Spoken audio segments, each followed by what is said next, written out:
जिसके लिए राजपाट सब छोड़ करके जंगल में जाना पड़ता था, आज वो राम नाम आपको गली गली में मिल रहा है, पर कोई उसका सदुपयोगिता कोई खरीदने वाला नहीं है।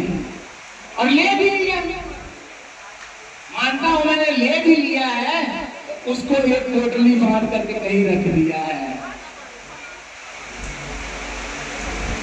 और डर गया है। सही बात है कि एक किसान, एक घर में गुरुजी आए, उन्होंने दो भाई थे, दोनों भाइयों को एक एक मुट्ठी चना दे दिया और दे के चले गए। जब दे करके चले गए तो साल में आए, उन्होंने कहा बेटा जब जरूरत पड़ेगी तो मांगूंगा मैं। उन्होंने कहा ठीक है। चले आए, साल 2 साल में जब चक्कर लगा, फिर घर पे आए, एक भाई ने तो गठरी बांध के अलमारी में रख दिया, गुरुजी ने दिया था, संयोजता है, संयोजने के लिए दे दिया गुरुजी ने। और एक ने क्या किया, किसान व्यक्ति था, उसने सोचा खेत में डाल देता हूँ, जम जाएगा तो कुछ खाने पीने का काम आएगा। जब वो एक मिट्टी चना खेत में बीता, एक जने से कितना जन हो गया, बहुत सारा हुआ। और जब बहुत सारा हुआ तो उससे और बीजा, ऐसे बीजते वो इकट्ठा करता गया, आया तो गोदाम भरा हुआ था। जब गुरुजी आए तो दोनों को बुलाया कि बेटा वो जो चना दिया था मैंने, जन्म रख देना, एक एक मुट्ठी चना दे देना। तो जब देने की बात आई तो एक भाई ने तो वो संभाल के रखा हुआ था, अलमारी में से ले आया तो उसका क्या हो गया था, बेसन का महंगा मिल जाता है, पाउडर सा हो गया था। और एक भाई गोरों की छलियां लगा दिया कि लो गुरुजी कितना लेना है आपने ले लिया। तो हमारे अंदर वही नाम बीज को डाला गया हुआ है, हम उसकी खेती कितनी कर रहे हैं।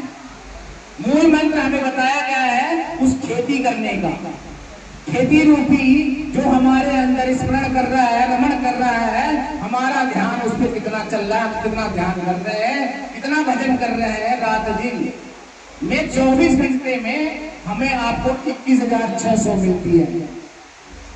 24 घंटे में 21,600 रोज मिलती है। और जिस दिन वो उधार देना बंद कर देता है, वो भी उधार की है। यदि आज सुबह उसे उधार देना बंद कर दिया तो हमारी व्यवस्था दूसरी हो जाती है। उसको जानने के लिए हम सोचते हैं कि मैं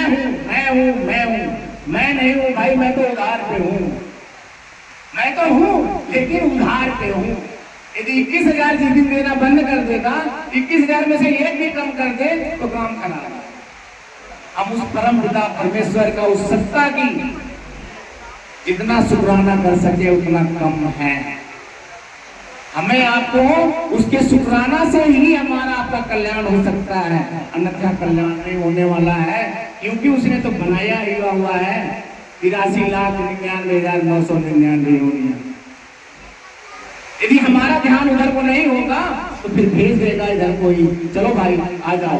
नहीं तो 84 में होके यदि आप इसी जन्म में आप भजन करेंगे, निरंतर उस तरह से खेती करेंगे तो आप माला माल हो जाएंगे, धनवान हो जाएंगे। धनवान होने के उपरांत तो सदैव इसी योनि में आते रहेंगे। मानव देह ही मिलेगा आपको, मानव देह मिलते मिलते भजन करते करते आपका कल्याण हो जाएगा। नहीं तो भुगतना बहुत पड़ता है।